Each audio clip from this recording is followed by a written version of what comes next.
So,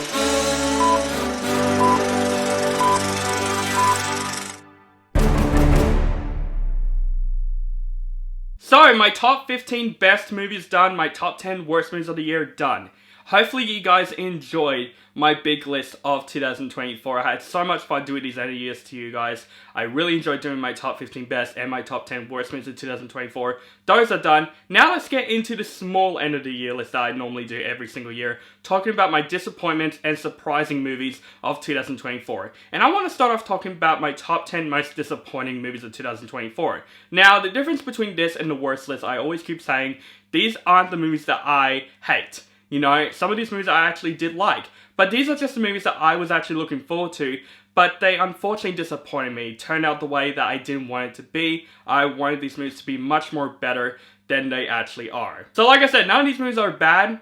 I'll admit, there are a couple of movies that were kind of bad, but most of these movies I at least enjoy for what they are, but they just could have been much better than it's presented. So no further ado guys, let's talk about my 10 most disappointing movies of 2024. Starting off with my number 10 is Maxine. Now, I've grown to love the X movies. You know, the first X movie took a little bit of a while for me to appreciate. I enjoyed X for what it was, but I absolutely loved Pearl. This is definitely my favorite in this trilogy, so I was excited for Maxine. And although I did enjoy this movie, it wasn't really much of a great conclusion in my personal opinion. There are some things I like. Maya Goth is still fantastic in the movie. Just the way this movie presented, it didn't have as much impact that I felt with X and Pearl. It's much more easy feel this movie is. And I know this is a completely different movie than the other two movies, and I was expecting just a little bit better. The way it concludes this trilogy is solid enough, but nothing really mind-blowing, which I was pretty disappointed at. But I still think this is a solid conclusion in the X trilogy, but I'll be honest, this is definitely my least favorite in this trilogy, and definitely Pearl is still my favorite, but Maxine is still a pretty solid conclusion, and a pretty decent wrap-up to this trilogy, but I feel like it could have ended this trilogy off a little bit better. Coming to my number 9 is We Live in Time. Now, I enjoyed this movie. I think this is a good romance movie. But from the trailers of this film, I was expecting this movie to be much more better than it's presented. This movie goes a bit too simple and safe in my personal opinion. I do think Andrew Garfield and Florence Pugh are fantastic in the movie. They have an excellent chemistry with one another. That's what made this movie at least very watchable and very solid to watch. But the story of the film, even though it's mostly done very well, we've seen it many times before. I know it's really hard to do anything original these days. I get it. It's really hard. But this movie goes in ways where I'm like, I expect it to happen. The ending of this film, I'm like, yep, it's going to end this way. Not to say this movie sucks. I'm not saying that. I still think this movie is good. I still think this is a solid romance movie. But from the trailers of this film, I was expecting this to be a really good Oscar contender movie. But what we got is just a very safe and simple romance movie that's pretty good for what it was. But I expected it to be a little bit better. But Andrew Garfield and Florence Pugh absolutely saved the movie. Coming to my number 8 is Moana 2. Now, I'll admit, I was a little bit harsh on this movie in my review because, of course, kids will absolutely love this movie. But just because I said that, it does not mean that I wasn't disappointed by this movie, because I definitely was. I thought the story of this movie doesn't have as big impact as the first Moana did. It definitely felt like a straight-to-video movie that's just presented on the big screen, or it's basically an episode of a Moana TV series that didn't happen. I thought the songs were forgettable. I do think Ali Korovalia and Dwayne Johnson are still really good in this movie. And the adventure is fine enough, but like I said, it didn't have as much big of an impact than the first Moana. The point of doing a sequel is supposed to up the stakes a little bit more, which this movie didn't really. It felt like this is like Moana 1.5. It didn't really feel like it has much of an importance to this sequel. And coming from the person that really enjoys the first Moana, and I was actually giving this movie a chance, I was excited for this movie, it didn't turn out the way I wanted it. It just turned out to be a bit of a cash grab, but still just a fine film for kids. I think kids will absolutely like this film, and that's what the film is kind of intending for. But what's disappointing is that the first Moana film is for families, for kids and adults. This movie's just for kids, so I was a bit disappointed in that. Coming up to my number 7 is The Watchers. Now, this is a M. Night Shyamalan's directorial debut. It's M. Night Shyamalan's daughter first directing a movie, and I was excited for this movie. I really like this concept alone. I do love the cast of the film, Dakota Fanning, but unfortunately this movie could have been much better with its concept. It's such wasted potential. I do think the story is solid enough to watch, but the way they kind of wrapped up the story it made me go into the what the F stage. I feel like the third act absolutely ruins the impact that the Watchers bring us. It's one of those stories that I feel like it would have been better in another film with better writers and director here. I think it's Night Shyamalan, for her directing style, she does a good job, but unfortunately the writing of this movie really dies the film down. There are some really interesting scenes, and the way the cinematography looks is great. The performances are fine enough. It's just the way this movie was written. It could have been written so much better, especially within this concept alone. Coming to my number 6 is Horizon: An American Saga Chapter 1. Now, I'm one of those people that kind of defends this movie because I enjoyed this movie for what it was, but I would agree with a lot of people saying that this should have been a miniseries, because when I watched the trailers for this movie, you can see that this is Kevin Costner's passion project, and I love westerns. I love those very chilled western movies with native Indians and cowboys, so I was interested in this film. But unfortunately, this film just didn't really have much of a story within it. It just felt like different events coming into one movie. It felt like different episodes of a miniseries, and they just put it into one movie. I feel like this movie was literally meant to be a miniseries, but unfortunately, it's just made into a movie because there's different stories. Some of the stories I did not like at all. The movie still looks great. Kevin Costner is still great. The cast did a really good job for what they're given. But unfortunately, the way this film is edited and laid out, it just felt like, yeah, it's really meant to be a mini-series or a TV series, but they just put it into cinemas, which I thought was a very risky move for Kevin Costner right here. But I still enjoyed the movie for what it was, but I can definitely tell that this movie wasn't meant to be a TV series, and it could have been much better. Okay, now we're up to the top 5. These are the 5 movies that disappointed me the most in 2024. Coming to my number 5 is Venom: The Last Dance. Now, this is coming from the guy that enjoys the first 2 Venom movies. I know they're silly, I know they're terribly written, but those movies know exactly what they are. So I was honestly looking forward to Venom: The Last Dance, seeing the final outing for Tom Hardy as Venom, and unfortunately, this movie didn't really up the stakes than I thought it was going to be. I thought Tom Hardy is still great as Eddie Brock / Venom. He definitely did save the movie. Some of the action scenes are fun enough, but unfortunately this movie didn't up the stakes more than I thought it would. It's just pretty generic for the story that this movie has been given, and the way they kind of concluded Tom Hardy as Venom, it just felt very freaking rushed in my opinion. I feel like that's important because this is meant to be Tom Hardy's last outing as Eddie Brock / Venom,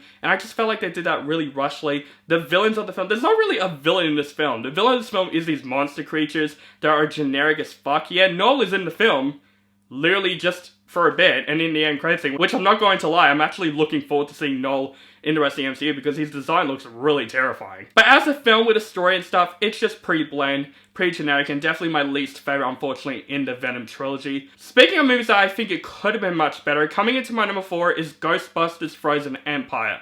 Now, this movie is very mixed. Some people like this film, some people didn't like this film. To me, I was more disappointed. There are some scenes I did like about this movie. The ghost-busting scenes are fun to watch, but the biggest issue I have with this movie is that there are so many things happening. So many stories that are happening, so many characters, a lot of Easter eggs that didn't need to be in this film at all, which made this film kind of disappointingly boring in my personal opinion. But it's not terrible, there are some fun action scenes, the cast did a good job for what they were given, but there's just too many things all over the place. The film couldn't focus on one thing and one thing only. They have so many plots that are freaking happening in this film. And usually messy films I don't really like, so definitely Ghostbusters: Frozen Empire could have been much better. I was expecting it to be better than Ghostbusters Afterlife, which I did love, but unfortunately this is a step down in the Ghostbusters series. Coming to my number 3 is Mufasa: The Lion King. Recently came out, and yeah, unfortunately this is better than the 2019 movie, but it's still a step down.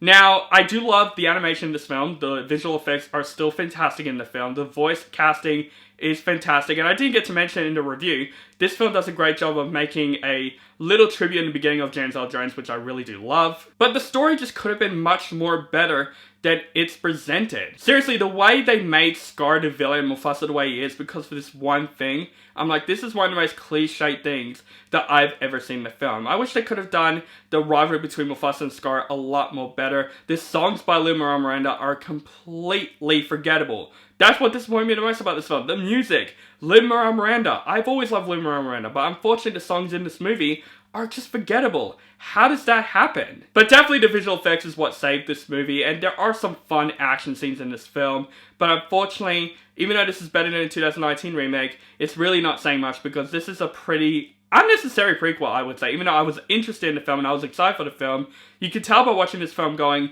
I don't think we need this story all that much. Now, of course, 2 and 1 are the most disappointing movies that I have seen this year. These are the movies that completely let me down. Coming to my number 2 is Argyle. Matthew Vaughn, what has happened? Like Ghostbusters Frozen Empire, this movie is a total mess. And also, the biggest thing that disappointed me the most about Argyle is wasted potential. The plot of an author writing a book and her book kind of comes to life in a real spy mission, that could have been an awesome concept. Unfortunately, it just made it boring as shit. With this huge cast being completely wasted in the film, like Henry Cavill, Ariana DeBose, this is definitely her worst year. John Cena, the rest of the cast in the film are just completely wasted. Throughout most of the movie, it's Bryce Dallas Howard and Sam Rockwell throughout the entire movie. It's like they bring out this big cast because they know the writing of this movie isn't as great as they wanted, so they bring out this big cast to promote this movie. And that's what unfortunately lets me down about this film.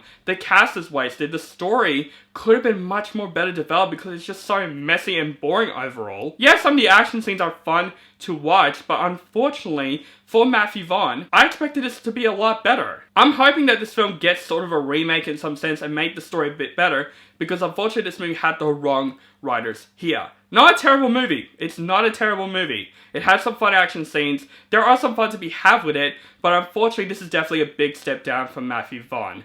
But my number 1, this is the movie that absolutely disappointed me the most. Some people put this on their worst list, which I completely understand. This is a movie that I was giving as much chance as possible. Some people said this is unnecessary. I gave it a chance because, you know what? The idea of this concept could have worked. But unfortunately, it shows that Todd Phillips cannot direct a sequel. Yes, you've guessed it, it's Joker for Lee Aldu. This movie really lets me down. Now, the reason why I didn't put this movie on my worst list, as you're thinking, I do like some of the musical sequences. I really do. Even though they're very out of place in this movie, the production design, the way the musical sequences look incredible. And Lady Gaga and Joaquin Phoenix does a great job with singing. They saved the movie. But unfortunately, it didn't save the movie enough. Especially that we're making Arthur Fleck back to the way he is, not taking advantage from the ending of the first Joker. It's like the filmmakers do not know what happened in the first Joker movie. They just completely forgotten, like, okay, let's just make Arthur Fleck weak again. And his chemistry with Harley Quinn in this movie is so not well done. Lady Gaga just felt like she is completely wasted in this film. The musical sequences in the film came out of nowhere. It shows that Todd Phillips does not know how to direct a musical. Because the point of a musical sequence, it's supposed to come within the story. It's literally just like a scene, and then a musical sequence just came like literally out of nowhere to basically kind of wake up the audience up, because we also have a courtroom drama film that's also really boring as shit. A musical / courtroom drama just does not work in this film, and the way the film ended, oh my God, it just ruins the impact of the first Joker right here. Yes, Joker for Lee Aldu, it shows that Todd Phillips, like The Hangover Part 2, he cannot direct a sequel. He does not know how to direct a sequel well. It's supposed to up the stakes more, but unfortunately it lowers the stakes a lot. And I was interested in Joker for Lee Aldu because it's going to be a musical, and I'm like, you know what? That's different. We've never seen a comic book movie that's a musical before. It could have been interesting, but unfortunately Joker for Lee Aldu wasted all the potential here. But Joaquin Phoenix and Lady Gaga are the best part about this movie, but it didn't save the movie enough. So Joker for Lee Aldu is easy to say that is my most disappointing film of 2024. So guys, that is my list of my most disappointing films of 2024. Let me know in the comments below, what are your most disappointing films of the year? Let me know. Make sure you guys follow me on social media links down below. Keep contacting with me, and make sure you guys subscribe to my channel notified for my latest movie reviews and other movie related content. Thank you guys so much for watching, and have a nice day.